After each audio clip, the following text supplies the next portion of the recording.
It's looking like there are too many pay-per-view cards in the fourth quarter of 2016. And I'm not sure if some of these should even be on pay-per-view. So apparently, on November 5th, we most likely will have Pacquiao versus Vargas. Now, I believe nothing is official as of today, but it looks like that's where we are headed. Now, Pacquiao is one of my favorite fighters of all time, but to me, this is a borderline, almost non-pay-per-view fight. I mean, it will be action-packed. I think Pacquiao is going to pick Vargas apart, most likely worse than Bradley did. And I don't think Vargas will be able to catch Manny and drop him at any point in the fight. However, I do believe it will be a fun fight, action-packed. Just not quite sure if it's pay-per-view worthy. Now, Vargas is a good fighter, but he's the least favorite option I had for Manny. At least Manny coming back. The only thing I can think of is that maybe this is supposed to be a setup showcase fight for a potential Pacquiao-Mayweather rematch. Not sure. Crawford would have been a big fight. And a lot of people are saying Manny is ducking Terrence, which may be the case. I don't know.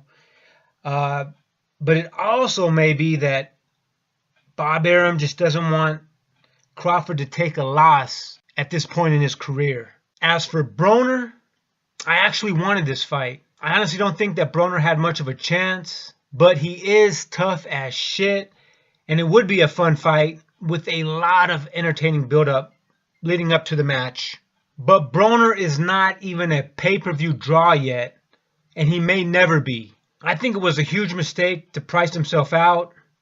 I mean, other than Mayweather, who else can he fight with a pay-per-view audience? Which leads me to Danny Swift Garcia.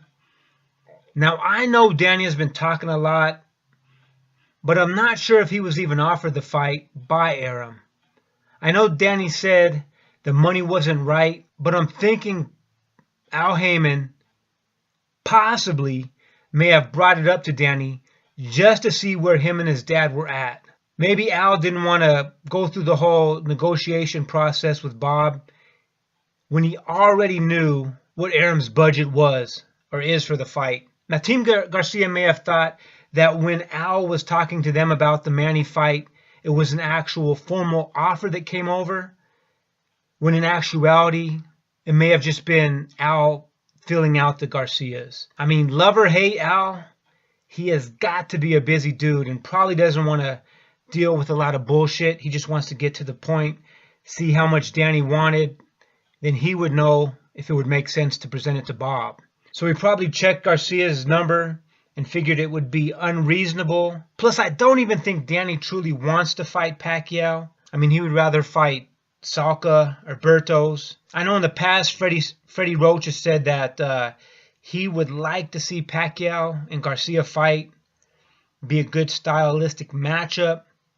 But I just don't think Danny wants it. And I think the same situation may have happened with Keith Thurman. Keith may have thought a formal offer was extended to him, but it may have just been Al seeing where he was at, what he would fight Pacquiao for. And at that point, if it made sense, he could present it to Bob Arum. I mean, you got to figure they apparently settled the lawsuit, but they're probably not best of friends. They'll do business together, but they probably don't want to call each other all the time. Furthermore, Al has to know that he pays his fighters top dollar, or probably overpays him, whereas Bob Arum in no way is going to make that same mistake. I mean, one, it kind of spoils the fighters or gives them false expectations of what their worth is. And I mean, Bob's been doing this for what, 50 years? He knows the business, man. So I don't think he's going to overpay anyone. So it looks like we may have to settle for a Pacquiao Vargas. I mean, it seems like Vargas is pumped up, and I do like Vargas, or at least his enthusiasm. I just don't think at this point he's a top welterweight. There are a couple guys that I believe are better than he is, but he seems courageous, man, like he's ready to take on anyone. So I'm not saying that he's not good. I just think there are a few guys that are better than Vargas right now. But if this is the fight we get, I guess this is the fight we get. So next on November 19th, we have Kovalev versus Ward. Now this definitely is pay-per-view worthy. Just Ward, please do not pull out of this fight. I mean, let's hope Ward wins in spectacular fashion this Saturday and sets up a huge fight for November 19th. Now, the Kovalev-Ward fight, the one that we're all waiting for, is definitely one that we need to support on pay-per-view. I hope both guys are healthy, ready, and they give us a fight that we want. I definitely think Kovalev's going to shine, and in my opinion, he's going to beat Ward, but it's still going to be a highly competitive fight. So again, let the best man win. I'm thinking Kovalev's going to win, but this definitely is a pay-per-view card that should happen and should be on pay-per-view.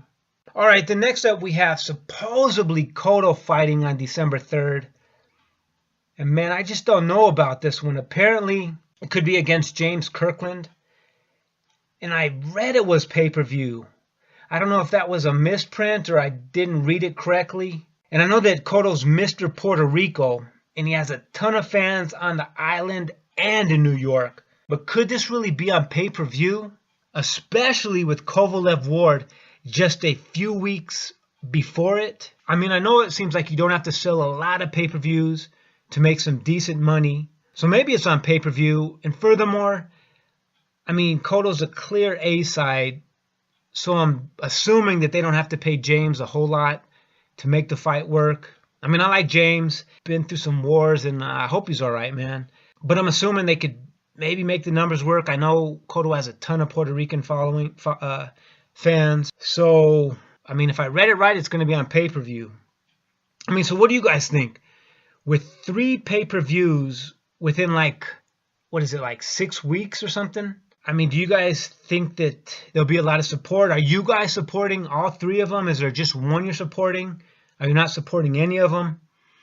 I mean, the obvious one is Kovalev-Ward. We've been wanting that for a while, so I assume most people are going to support that. Pacquiao has a lot of built-in fans. I mean, I'm sure he'll get his consistent base. Cotto too. So anyway, let me know what you guys think. If they all should be pay-per-view. If it's an overkill, there's too many within a short period of time. Anyways, take care. Talk to you guys later. Have a great day.